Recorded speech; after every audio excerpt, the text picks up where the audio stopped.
Hey, what up, and welcome to Dungeonmas Day 2. That's right, it's Dungeons and Dragons in December, oh my. And on the second day of Dungeonmas, my DM gave to me two hobgoblins and a mimic hiding as my Christmas tree. So, last time I just gave you the brief introduction. It wasn't a really good video.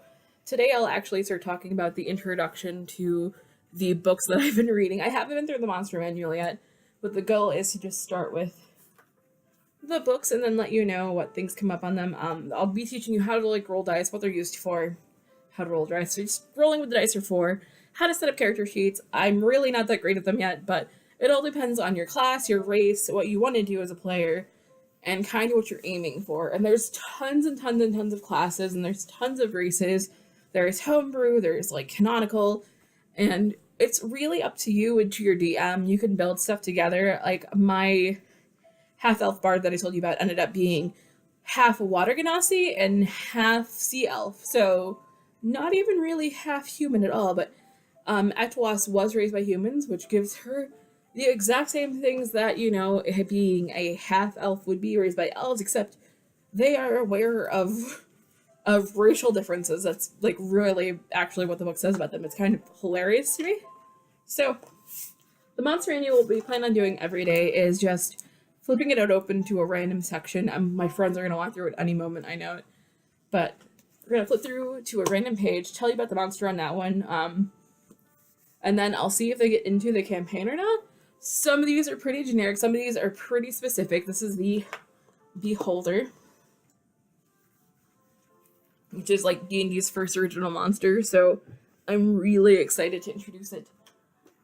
But I do have the Dungeons Master Guide, and also for reference, the Player's Handbook. And I've been reading the introductions in the first pages of these, and it's a ride and a half, because, like I said, they're really kind of ridiculous. So I've been actually hiding these books from my husband, because I need them to do this. He doesn't know I'm doing this, and I keep pretending that I left them at other places when I haven't. So who knows, maybe my friends will mysteriously borrow them tonight, but for now, I got this going on. So these are some notes on 20-sided quest, and that's what I'm calling this channel and everything that I do. And the things that I was told immediately, there were three things. One, you don't need to know all the rules to play this game. Two, you don't need to memorize every detail of the game, which is very true. Half the time we have notes and we had to ask the DM to bring things up from the past because we completely forgot them. Like when we were playing the Mans of Phandelvin and we didn't even know that Gundren. Spoilers if you haven't played it yet. So I guess I'll tag in those two. Gonna stop about it. But you work for a guy named Gundren, Rockseeker, Rockslinger, things like that. D&D is full of wonderful fantasy names that are really, really fantastic. So it starts off in Neverwinter, and that's where Etwas is not from, but that's one of the other characters, Belladonna Tea Leaf, yes, Poison Tea, is from. So there is that. And then number 3 is you don't need to master funny looking dice. I just spent $20 on dice. Along with the $45 that I already spent. So sometimes, hopefully in December, I'll also be able to do Heartbeat Dice for you guys, which is a really, really wonderful LGBTA dice set. They come in a bunch of different pride flags. They're always looking for more. So I was really excited. Their Kickstarter got back to 300% within a week, which is super phenomenal. So what the Player's Handbook tells you that you need, is you need some friends to play, and you need the magic of imagination. So if you're not good at those things, or if you don't have any friends, which is actually what the book says, if you don't have any friends, you can always go to your local comic book shop and see if they have any D&D games, looking for people to join them. Or, so that's really cool. And you can even express interest in one of the pre-written campaigns. There's a ton of books on those too. There's a ton of expansion books. And if you're not really interested in those, you can always kind of take off and find some friends or join Roll20 and join online campaigns. And then you can actually become friends with these human beings. One of our friends that we have, we weren't really close to him before, but now we see him every Thursday and it's great. So Thursday is game night in ours. So on Fridays this month, you'll probably hear me talking about what happened in the last session. And that's really, really exciting to me. So The player's handbook warns you that the first characters that you'll probably make will be full of cliches, which is very, very accurate. So much accuracy in that one because I started with a half elf bard, which is not at all like clever. I was hoping it was. So according to the player's handbook, players and the PHB, the game is driven by imagination and the childlike game of make believe or something. So if you have the childlike minds of make believe still in your head and the suspense of reality, you are A plus ready to play. If not, that's okay too. It helps, but I don't know. It's okay. There's people who only play Halo, and that's fine too.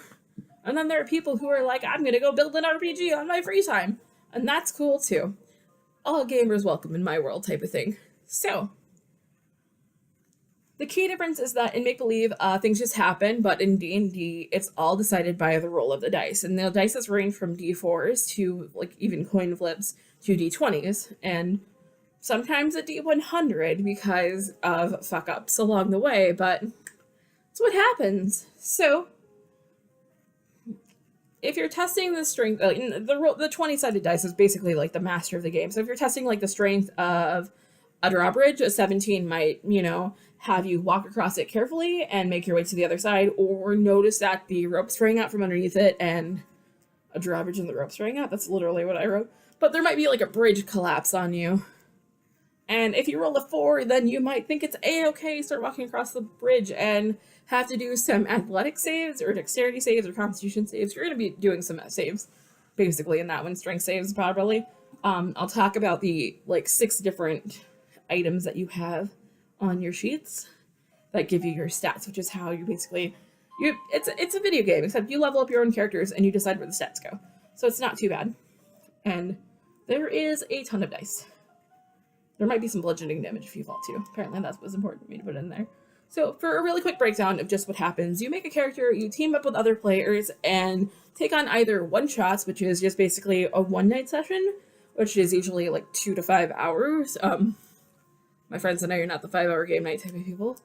Or stories that build into massive, what we call campaigns.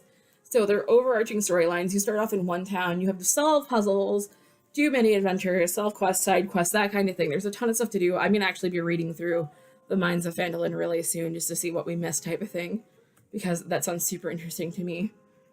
And there's different multiverses there. There's different planes of reality.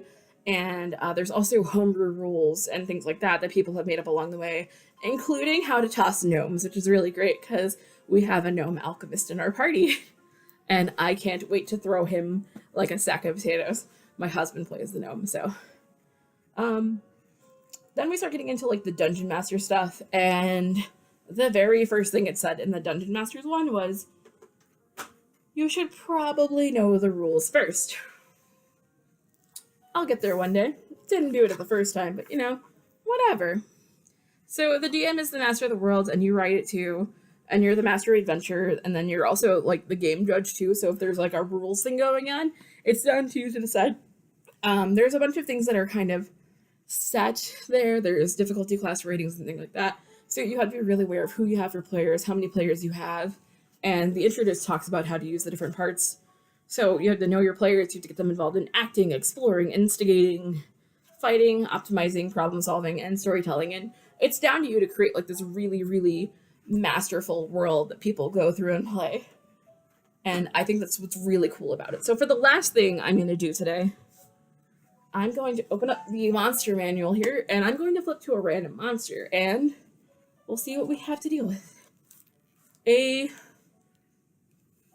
Modrons? Modrons. They're tiny little weird robots with human parts. Human parts in them too. Modrons. So, Modrons are beings of absolute law that adhere to hive-like hierarchy, inhabit the planes of Mechanus, and rend its eternally revolving gears, their existence clockwork routine of perfect order. So they're absolutely lawful, absolute hierarchy. They're cogs of the great machine, and there's a great modern march, which is, apparently they all march together. So there's a monodrone, a duodrone, a tridrone, a quadrone, and a pentadrone. And apparently, like, the higher you up on the stage you are... Ooh, there's more. Oh god. It's a tentacle monster. We all know what happens there. Anyway, I'm gonna go fight some quadrones and pentadrones, and you guys have a good dungeon miss, because this is really some messed up nonsense.